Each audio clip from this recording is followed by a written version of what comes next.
لو خيروك بين شيء بتحبه وشيء بترتاح ليه، هتختار ايه؟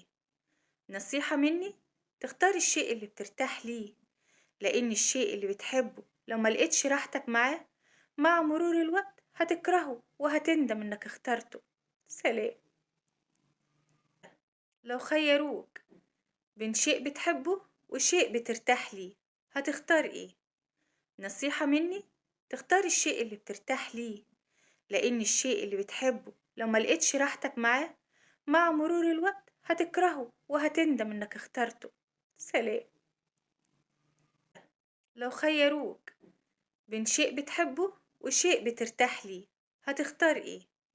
نصيحة مني، تختار الشيء اللي بترتاح ليه، لأن الشيء اللي بتحبه لو ما لقيتش راحتك معاه مع مرور الوقت هتكرهه وهتندم انك اخترته. سلام.